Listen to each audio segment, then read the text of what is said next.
Assalamualaikum warahmatullahi wabarakatuh. Alhamdulillahi rabbil alamin. Wabihi nasta'in. Wassalatu wassalamu ala khatamil anbiya'i wal mursalin.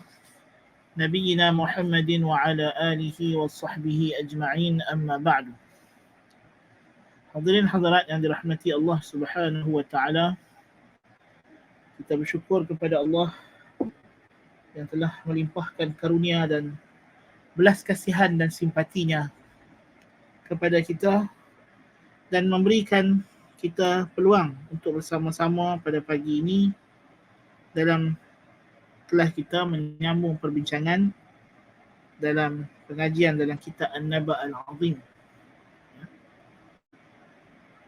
Dan musannif rahimahullahu ta'ala, macam kita dah kata sebelum ni, dia dah bagi tahu bahawa mukjizat Al-Quran ni yang awal sekali ialah terselah pada keindahan iramanya, seni katanya, huruf-huruf sebutannya, yang diibaratkan sebagai keindahan itu seperti kalau kita umpamakan seperti pembungkus pembalut makanan ataupun cengkerang yang menutup mutiara, dan yang mana apabila kita selak dan kita buka semakin indah apa yang ada di dalamnya. Jadi kata beliau, فَإِذَا أَنْتَ لَمْ يُلْهِكَ جَمَالُ الْعَطَاءِ عَمَّا تَحْتَهُ مِنَ الْكَنْزِ الدَّفِينِ وَلَمْ تَحْجُبْكَ بَهْجَةُ الْأَسْتَارِ عَمَّا وَرَاءَهَا مِنَ السِّرِّ الْمَصُونِ بَلْ فَلَيْتَ الْقِشْرَةَ عَنْ لُبِّهَا وَكَشَفْتَ الصُّدْفَةَ عَنْ دُرِّهَا فَنَفَذْتَ مِنْ هَذَا النِّظَامِ اللَّفْظِيِّ إلى ذلك النظام المعنوي تجلى لك ما هو أبهى وأبهر ولقيك منه ما هو أروع وأبدع. Jadi bila kita teliti pula maknanya, setelah kita berasa kagum, takjub dengan bahasa Al-Quranul Karim, dengan iramanya, dengan perkataannya, huruf-huruf yang disebut, kita rasa kagum, bersedialah bila kita menyingkap pula maknanya, kita akan dapati mukjizat makna tidaklah kurang hebatnya daripada mukjizat perkataan atau mukjizat luaran tadi yang merupakan pembalut kepada makna Al-Quran. Maka kita akan dapati mukjizat pada makna Al-Quran itu lebih dahsyat lagi, lebih hebat lagi, ya.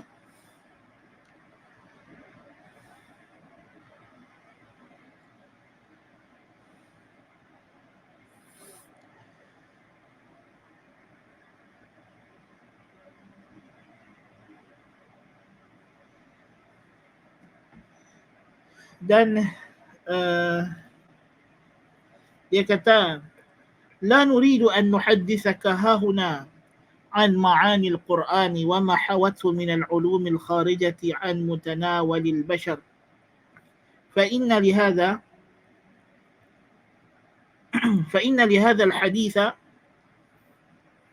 موضعا يجيء إن شاء الله تعالى في بحث الإعجاز العلمي، وحديثنا كما ترى لا يزال في شأن الإعجاز اللغوي وإنما اللغة ألفاظ. Dia kata, tapi sekarang ni kita belum lagi nak bincang tentang i'jaz makna, dari segi mukjizat makna yang memang isi kandungan Quran itu terkandung padanya makna yang di luar daripada kemampuan manusia untuk buat, kan?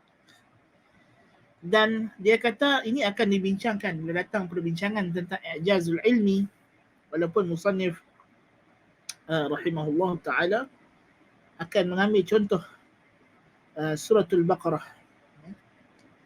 Ini kita akan lihat sejauh mana kita akan pergi baca kitab ini. Tapi menariknya di akhir kitab ini musannif akan buat satu, kita panggil apa, latihan praktikal untuk kita melihat mukjizat Al-Quranul Karim pada suratul Baqarah. Kita akan tadabbur suratul Baqarah. Ya. Itu adalah apa yang musannif akan buat di penutup kitab. Ya. Yang disebut sebagai Nizam Iqdul Ma'ani fi suratul Baqarah. Dan sebelum itu dia juga akan bincangkan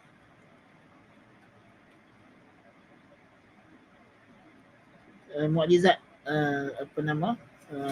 setiap satu surah dengan satu surah yang merangkumi dalamnya itu adalah makna dan juga lafaz. Tapi macam dia kata di sini,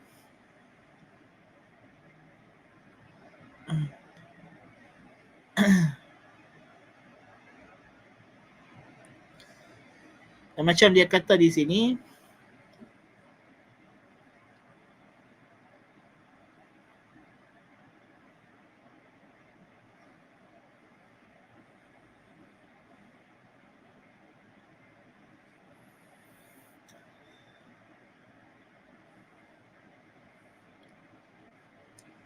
kita belum lagi pergi kepada perbincangan tentang i'jaz dari segi makna. Kita masih lagi dalam bahagian, dalam part apa yang kita panggil sebagai al-i'jazul lughawi. Mukjizat Al-Quran dari segi bahasa. I'jazul lughawi.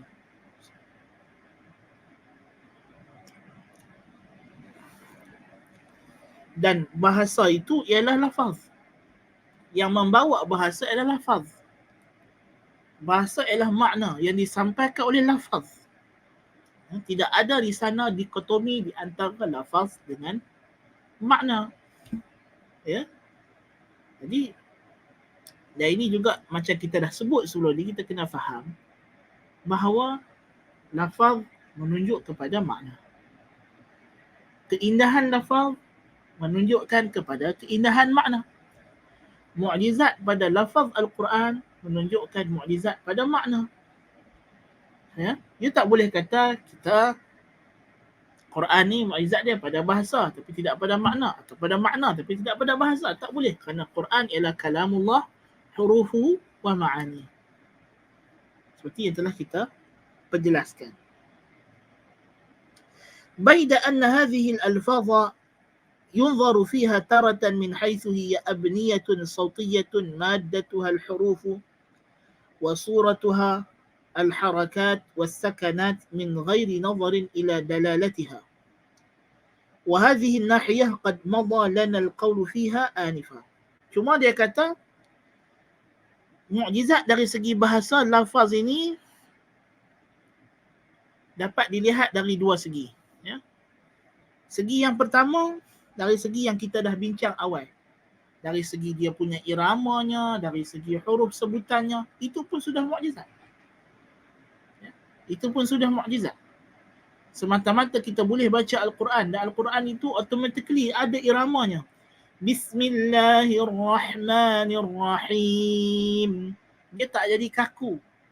Walaupun kita bukan orang yang belajar tarannum, bukan orang yang belajar ilmu-ilmu suara ini, ilmu maqamatul aswat ini, tapi bila kita baca Al-Quran, Al-Quran itu sendiri kita dapati ada dia punya rentak iramanya. Walaupun kita tak faham makna, tapi iramanya mengikut makna Al-Quran. Itu yang telah kita bahaskan. وتارة من حيث هي أداة لتصوير المعاني ونقلها من نفس المتكلم إلى نفس المخاطب بها. Dan kadang-kadang lafaz itu dilihat dari segi dia sebagai medium untuk memberikan gambaran makna dan memindahkan makna itu dari diri orang yang bercakap kepada diri orang yang kita duk bercakap dengannya.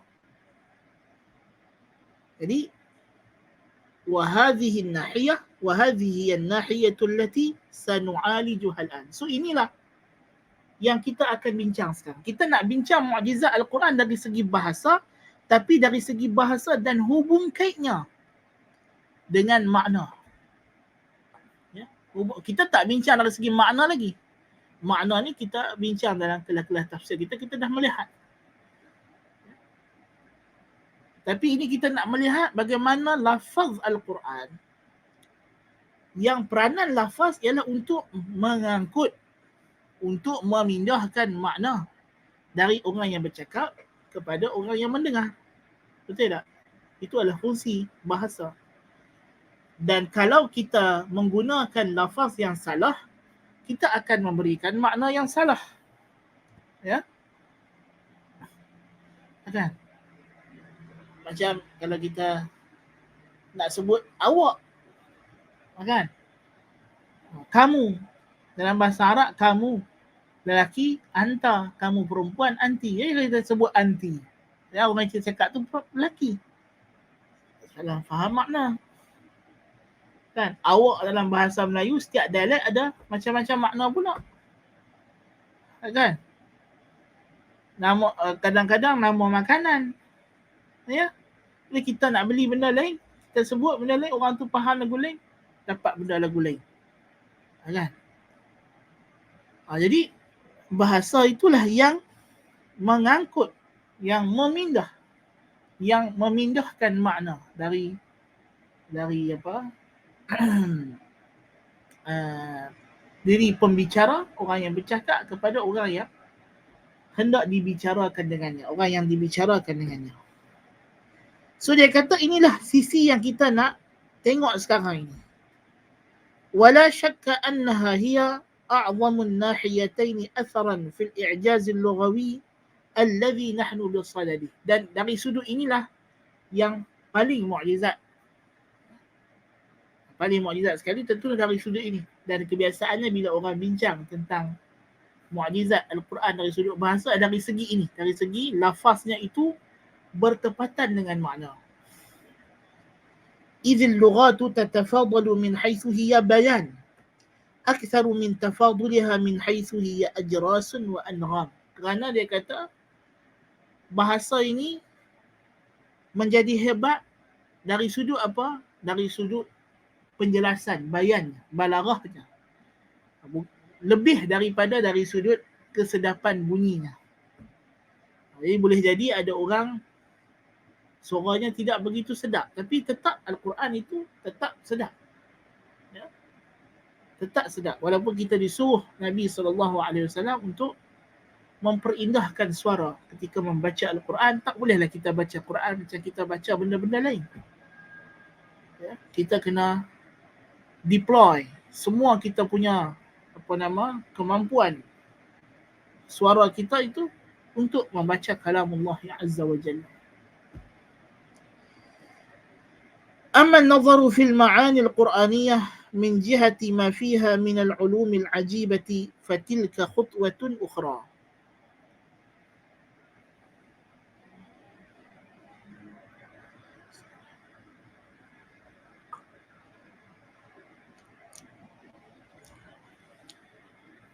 Dia kata, adapun melihat pula makna Al-Quran,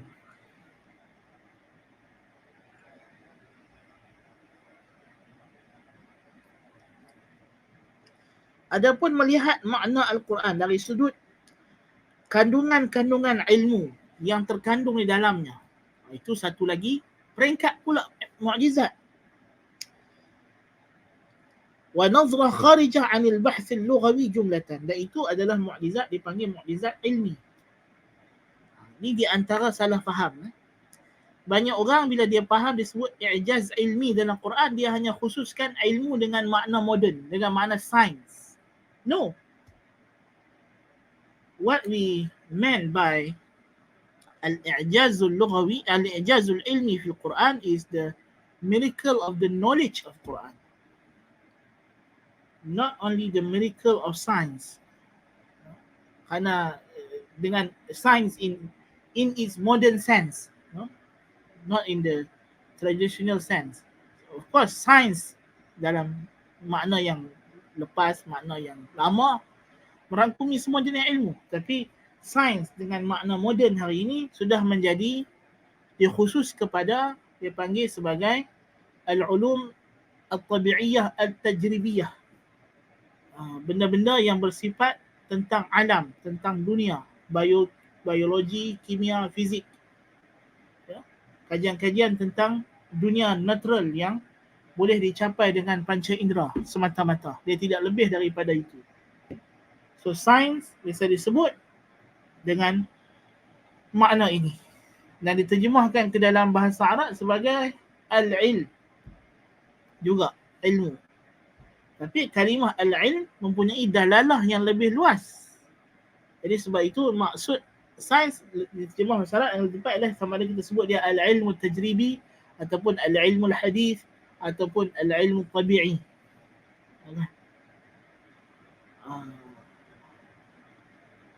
Jadi ini juga peranan penting kita kena faham. Sebab tu Syekhul Islam Ibn Taymiyah rahimahullah ta'ala selalu menekankan kita bila sebelum kita nak bahas satu perkara, kita kena faham makna dalalah istilah yang digunakan. Baru ni saya tengok ada satu geng yang konon-kononnya Salafi lah, tapi tak ada lah Salafi sangat. Kan? Apa nama? Mereka masalah falsafah.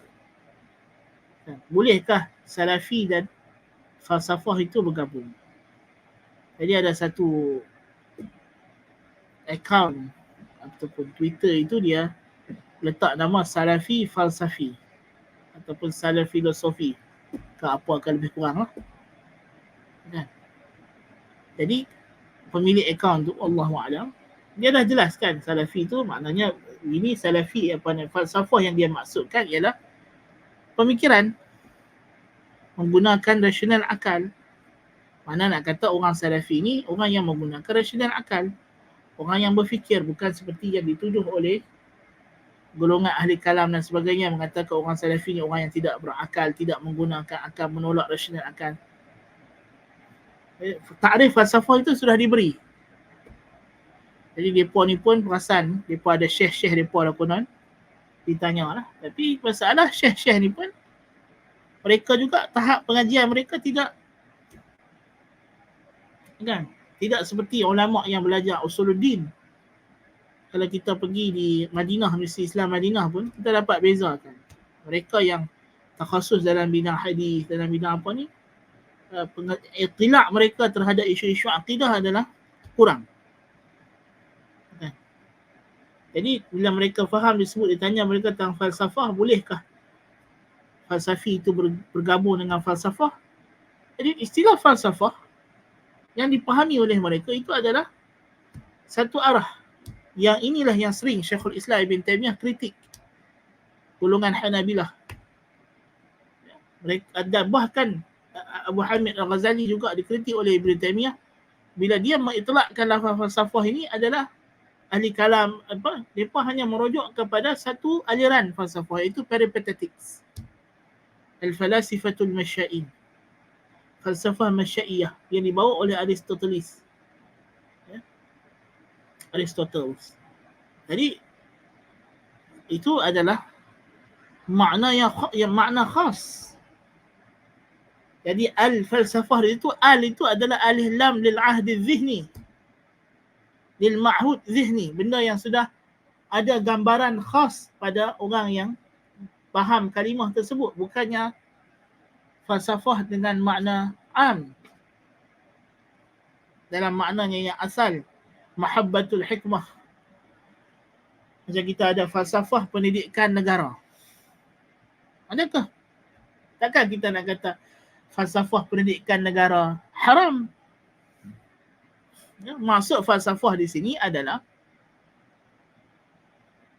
apa, prinsip-prinsip yang mesti dipegang dalam pendidikan negara, yang seumpama dia adalah perlembagaan. Kalau kita kata apakah falsafah negara Malaysia, negara mesti ada falsafah dia. Apakah falsafah negara Malaysia? Falsafah negara Malaysia adalah rukun negara, yang mana rukun negara ini dikeluarkan, diistimbatkan daripada semangat perlembagaan, bahawa negara Malaysia ini berpijak di atas prinsip-prinsip asasi, iaitulah beriman, percaya kepada Tuhan. Negara ini negara yang beragama dan percaya kepada Tuhan ini diperincikan dalam perlembagaan sebagai Islam adalah agama persekutuan. Itu maksud ya, percaya kepada Tuhan, kesetiaan kepada raja dan negara. Maka ada klausa-klausa yang menetapkan raja mempunyai kedudukan, keutamaan yang tertinggi dalam negeri dan wilayah persekutuan. Tidak boleh dengan gugat kedudukan raja-raja Melayu. Ya. Dan kita ada prinsip keluhuran perlembagaan, bahawa apa yang menjadi tunjang perlembagaan negara mesti dijunjung.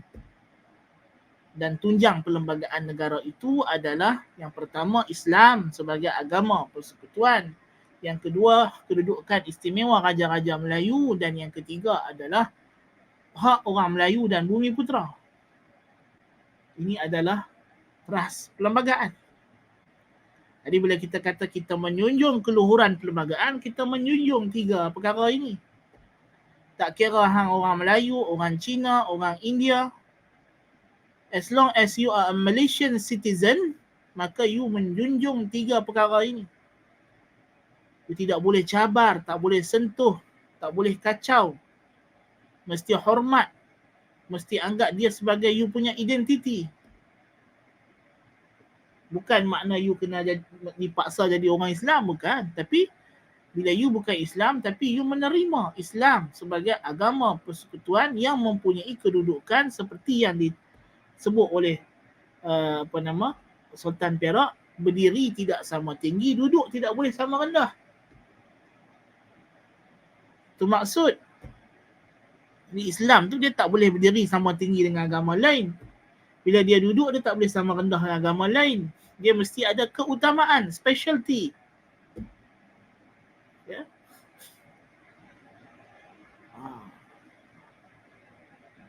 Kita ada kedaulatan undang-undang.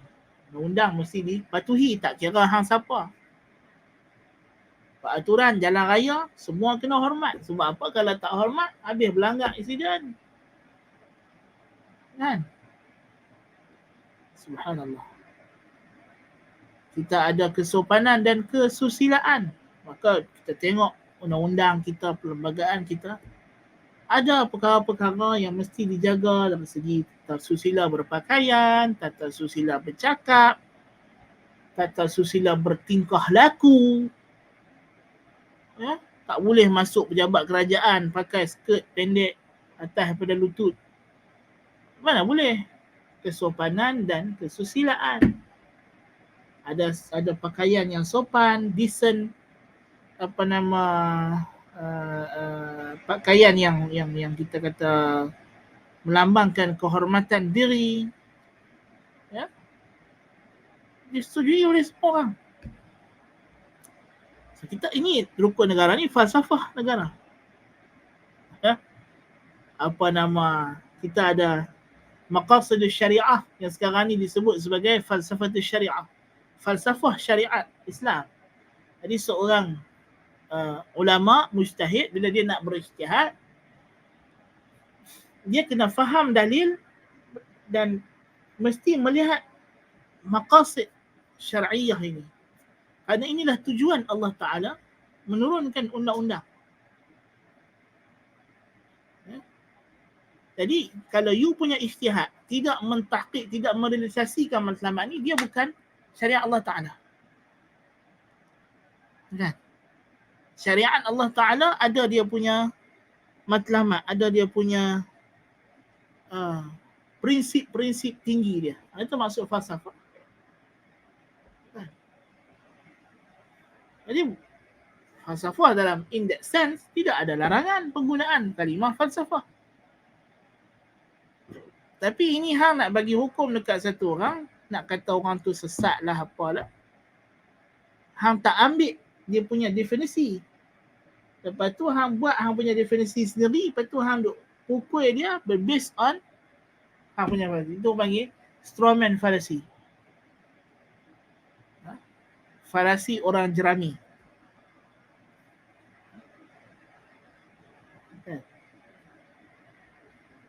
Ini banyak dipakai oleh ahli kalam, oleh ahli falsafah yang tidak bersetuju dengan aliran salafiyah, mereka sering buat ni. Dia kata salafi kata macam ni. Dan salafi tak kata. Sama lah juga dengan yang tahzir ni. Dia kata kita kata macam ni. Kita tak kata. Dia buat dia punya interpretation dia sendiri, fahaman dia sendiri, lepas tu dia tuduh kata fahaman tu kita pegang. Lepas tu dia duk rimbuk tu. Tak apalah, rimbuk kena dia sendiri lepas tu. Tapi nak melambangkan kecetekan dan kedangkalan pemikiran. Orang yang ikut aliran sesat, tak kira apa nama sesat, tak kira jauh mana dia sesat, sama ada kesesatannya itu sampai ke tahap terkeluar daripada ahli sunnah atau tidak terkeluar daripada ahli sunnah, pasti akan ada ciri-ciri kita kata kejahilan ini. Ya. Balik kepada cerita kita ni, kita kata Al-Quran Al-Karim. Ya. Dari segi kita nak melihat dari segi i'jaz lughawi, i'jaz ilmi, mestilah kita faham i'jaz ilmi Quran ni lebih besar, lebih luas daripada sekadar konteks golongan barat memahami perkataan ilm, sains. Ilmu itu merangkumi, termasuk ilmu undang-undang. Ada dalam Quran ada mukjizat perundangan. Yang mana sistem perundangan yang terkandung dalam Quran tidak dapat ditandingi oleh mana-mana sistem perundangan yang direkayasa oleh manusia dengan otak dia sendiri. Sistem keadilan, sistem sosial, sistem ekonomi, ini semua ilmu-ilmu yang ada dalam Quran. Tidak bolehlah bila sebut i'jazul ilmi, dia mula nak cerita pasal Big Bang, pasal apa. Bukan terhad kepada benda itu. Ya? Dan kita ada ilmu yang bersifat qat'i, pasti. Kenapa kita nak menyebutkan diri kita dengan penghujahan yang bersifat zanni, tak pasti?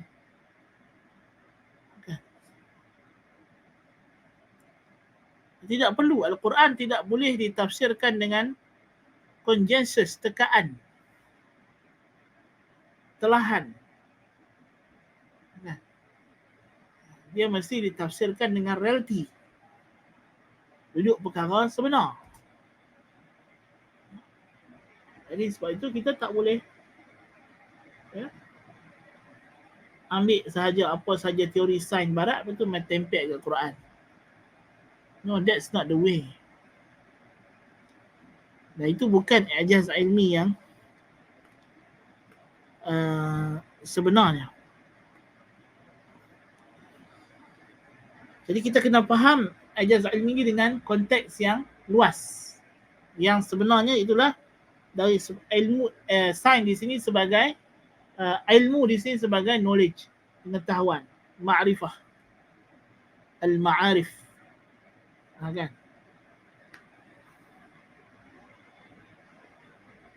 Lepas tu diterjemahkan kuliah Human Science and reveal knowledge, ulum insaniyah wa ma'arifil wahyi. Wah, itu ma'rifah.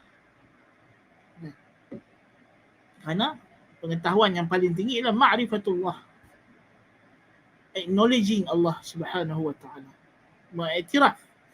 Kerana ma'rifah itu dia lebih khusus daripada sekadar tahu, dia terkandung dalamnya pengiktirafan, kejinakan. Ya. Dia tak sama dengan alim tu syai' wa araf tu syai'. Tahu tak sama dengan kenal. Makrifah ni kenal, mengenali, pengenalan. Dia satu pengetahuan yang berbentuk kenal. Tak sama tentang orang yang tahu tentang Tuhan dengan orang yang kenal Tuhan.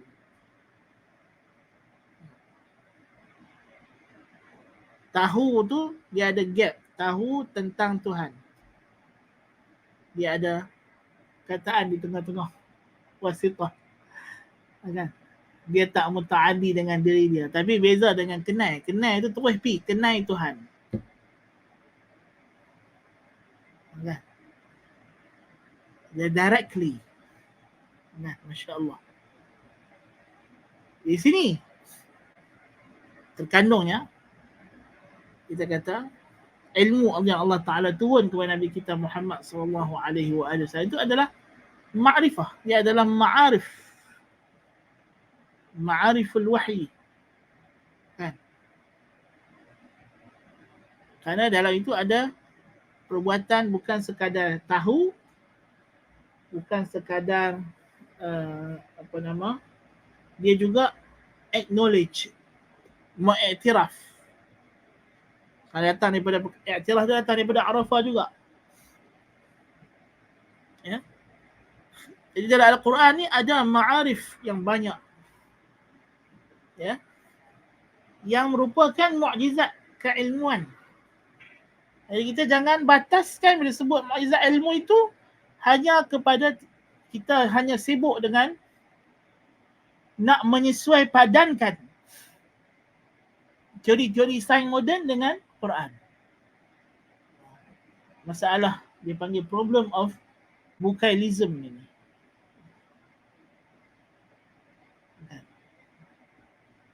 Dia kena ada dawabit. Tak salah. Bahkan kita kata di antara sisi mukjizat Quran ialah dia tidak bawa fakta yang berlawanan dengan akal ataupun situasi yang realiti.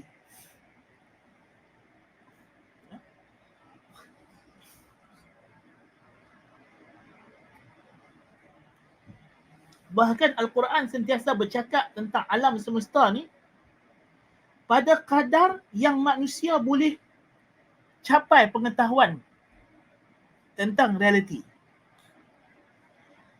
Betul tak?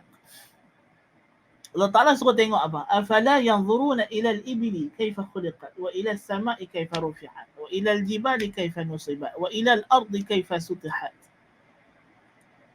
Hak ni hak dalam kemampuan semua orang. Dia boleh tengok. Tidak perlu kepada observation yang susah payah. Okay? Berbanding teori-teori sains yang mendalam, dia bersifat conjectures, bersifat zanni, terkaan, telahan.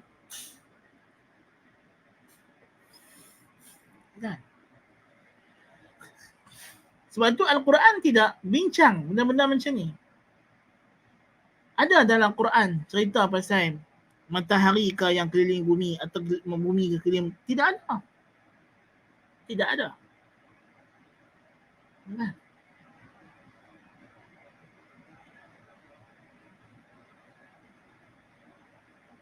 Ibu kata dalam Quran ada fakta yang salah. Quran kata matahari tenggelam dalam selut. Wajadaha taghrubu fi 'ainin hami'ah. Mata ayak yang berselut atau mata ayak yang panas. Al-Quran tak kata matahari. Al-Quran kata wa wajadaha taghrubu. Siapa wajada?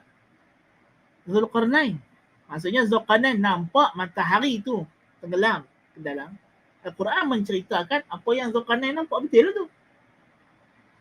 Even dalam ilmu astronomi sampai sekarang pun kita masih menggunakan istilah matahari terbit, terbenam.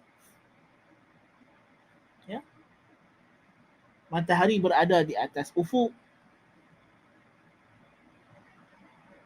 Dan dengan menggunakan istilah ini, kita dapat membuat kiraan astronomi yang pelbagai. Tidak? Kita boleh kira waktu solat, kita boleh kira hari bulan, kita boleh anggarkan pergerakan-pergerakan jirim di langit. Ya.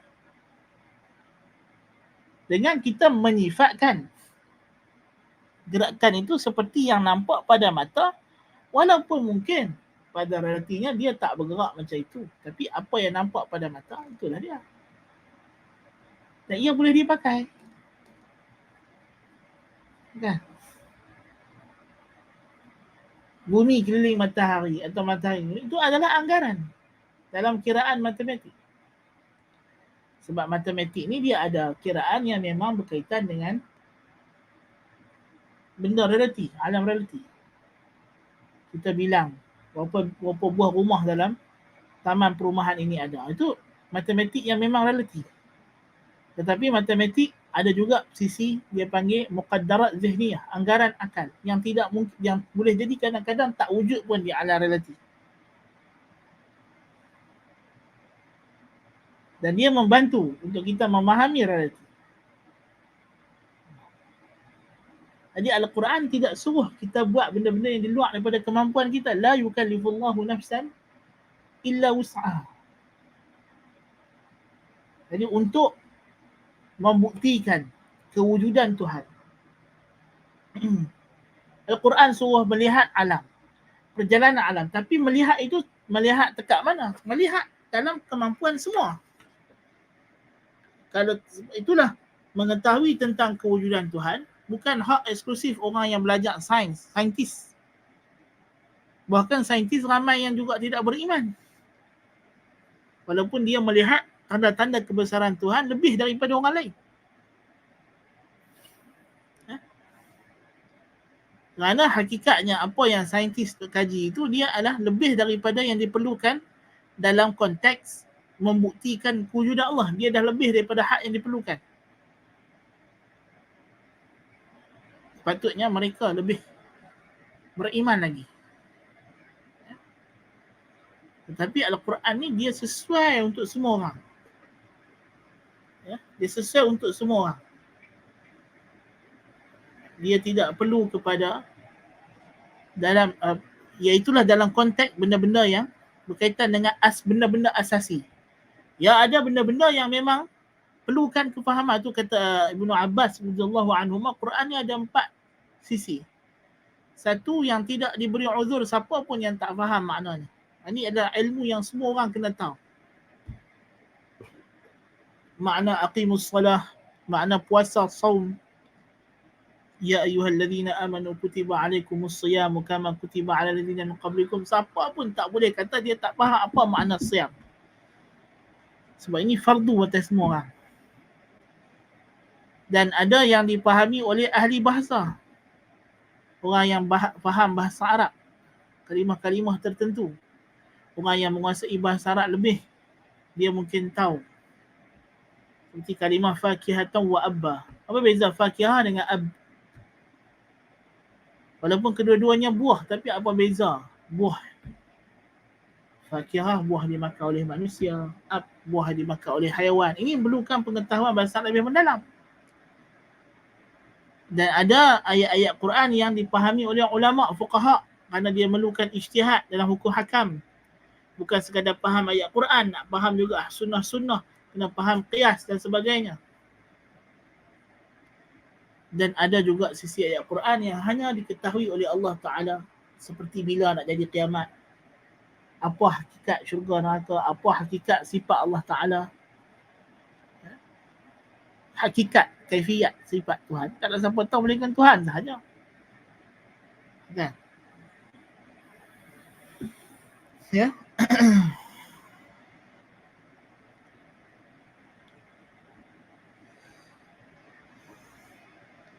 Jadi ini makna i'jaz lughawi ni, kita kena, i'jaz ilmi ni kita kena betulkan fahaman kita tentang i'jaz ilmi.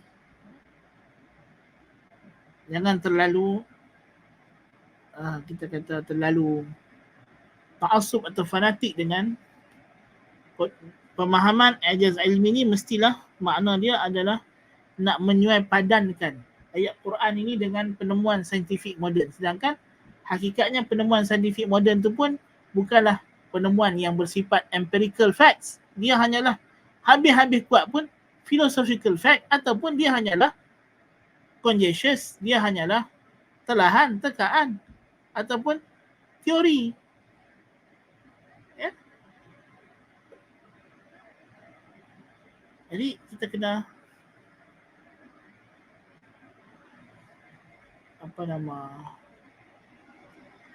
perhatikan. Dan mungkin insya-Allah di kesempatan yang lain kita akan bincang masalah i'jazul ilmi dalam Quran. Tapi di sini kita nak fokus kita sekarang ni adalah tentang i'jazul lughawi. Sebab Syekh kata dari segi perbincangan i'jaz ilmi ni sisi lain yang kita tak bincang di sini. إذ الفضيلة البيانية إنما تعتمد دقة التصوير وإجادة التعبير عن المعنى كما هو، سواء عندها أن يكون ذلك المعنى من جنس ما تناوله عقول الناس أو لا يكون، بل سواء عندها أن يكون ذلك المعنى من جنس ما تتناوله عقول الناس أو لا يكون، بل سواء عندها أن يكون ذلك المعنى حقيقة أو خيالا، وأن يكون هدى أو ضلالا. عكس الفضيلة العلمية فإنها عائدة إلى المعنى في نفسه على أي صورة أخرجته وبأي لغة أخرجته أو بأي لغة عبرت عنه. Dia kata sebab apa? Sisi makna lughah ini yang menjadi fokus dalam penelitian kita ialah pada makna, ya, dari segi hubungan lafaz dengan makna, bagaimana lafaz itu boleh memberikan kepada kita gambaran makna yang tepat. Semakin tepat penggunaan lafaz yang dipilih, ya, maka semakin fasihlah perbicaraan seseorang. Satu orang di lotus, dia beli ikan. Ikan apa dia beli? Ikan salmon. Ya. Orang tanya, hampi mana pergi lotus? Pergi lotus buat apa? Beli ikan. Beli ikan. Betul? Kan? Tetapi dibanding kalau dia kata beli ikan salmon, itu lebih, lafaz itu akan lebih menggambarkan makna hakikat realiti yang dia nak maksudkan, kan?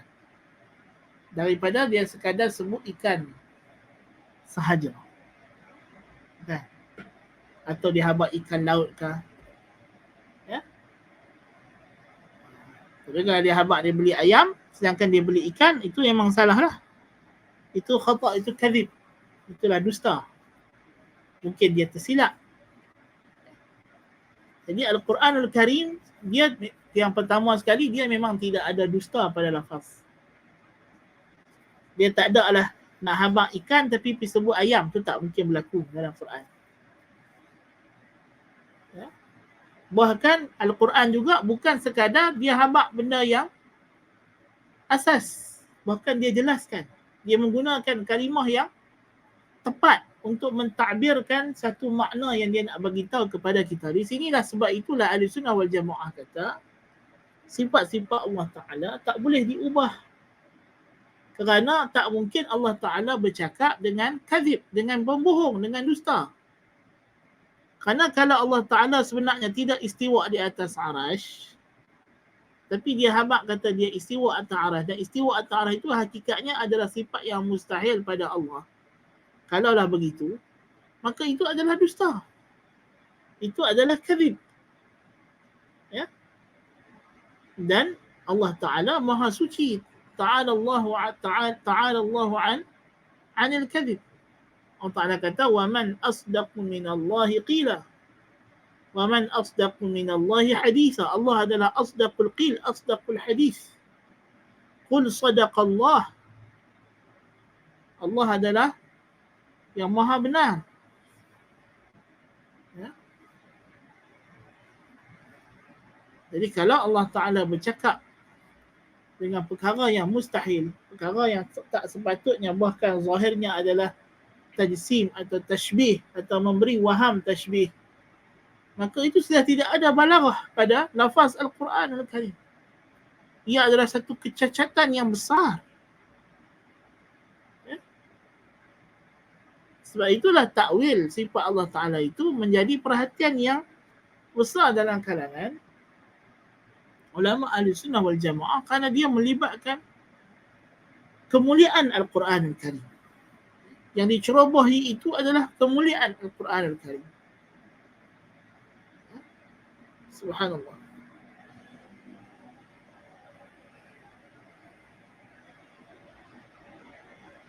Pasal bateri.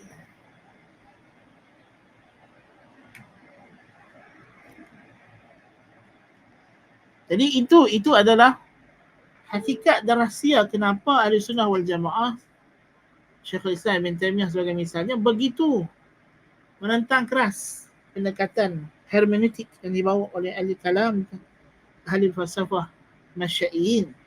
Ya. Jadi ini bezanya. Beza dengan mukjizat ilmu, mukjizat pengetahuan yang fokusnya adalah pada makna, pada menerangkan hakikat. Na'am, qad tatafawatu al-lughatu fil wafa'i bihaqq al-ma'na فيكون التعبير الجيد مما يزيد في قيمته العلمية لكن النظر ها هنا في قيمة البيان لا في قيمة المبين فلا تعجل علينا بتلك النظرة العلمية حتى نفرغ من هذه النظرة اللغوية. Dia kata betul, bahasa itu berbeza-beza peringkatnya pada menyampaikan makna. Maka takbir yang terbaik menambah nilai ilmu. Betul, dia kata memang ada hubung kait di antara i'jaz lughawi dengan i'jaz ilmi. Tetapi yang kita nak fokus sekarang ni adalah sejauh mana bahasa itu tadi. Fokus sekarang ialah pada sisi bahasa itu. Bagaimana bahasa itu bertepatan dengan makna. Bukan, kita belum lagi nak cek. Fokus kita di sini bukan pada bagaimana makna yang dikandung Quran itu hebat. Itu belum lagi. Belum lagi. So ini yang kita akan fokus pada penutup. Sampai penutup kita ini, musannif dia akan fokus pada i'jazul lughawi yang memang inilah mukjizat yang asal. Ya Allah Ta'ala cabar orang musyrikin Quraisy, orang musyrikin secara umumnya, dalam mereka hendak mencabar Quran, Allah cabar mereka untuk mereka cabar Quran pada sisi ini. والآن فلنبدأ وصفنا لبعض خصائص القرآن البيانية والمرتبها على 4 مراتب. So dia akan susun pada 4 peringkat. Yang ini kita akan sambung pada kelas yang akan datang, iaitulah 4 peringkat ni apa dia? Al-Quranu fi qit'atin minhu. Al-Quran pada setiap potongan-potongan ayat. Al-Quran fi suratin minhu. Quran pada setiap satu surah. Al-Quran fima baina ba'd as-suwari wa ba'd. Al-Quran hubungan satu surah dengan surah yang lain. Al-Quran fi jumlatih. Dan Quran secara keseluruhan. So dia akan teliti mukjizat bahasa Quran ini pada pertama, pada setiap ayat, potongan-potongan ayat, kemudian pada surah-surah, kemudian antara satu surah dengan satu surah, kemudian Quran as a whole. So ini ada 4 bab yang akan menjadi penutup kepada 4 fasa ini, akan menjadi penutup kepada kitab ini. Walaupun penutup bukan makna kata kita nak habis dah kelas ni minggu depan, tak, bukan. Lambat lagi, panjang lagi kitab ni. Kan? Tapi kita dah sampai kepada kemuncaknya, sampai kepada orang kata apa, last lap, selekor akhir kitab kita ini. Itu maksud. Ya. Tapi daripada selekoh tu nak pergi garis penamat, masih lagi ada beberapa meter jaraknya yang kita kena tempuhi. Ya. Jadi insya-Allah kita akan teliti, kita akan harungi 4 fasal ini pada kelas-kelas yang mendatang biiznillah taala. Jadi semoga apa yang kita bincangkan pada pagi ini memberikan manfaat kepada kita semua. Aqulu qawli hadza astaghfirullahal azim li wa lakum. Subhanakallahumma bihamdika asyhadu an la ilaha illa anta astaghfiruka wa atubu ilaik. Wa sallallahu ala Muhammadin nabiyil ummi wa ala alihi wa sahbihi ajma'in. Assalamualaikum warahmatullahi wabarakatuh.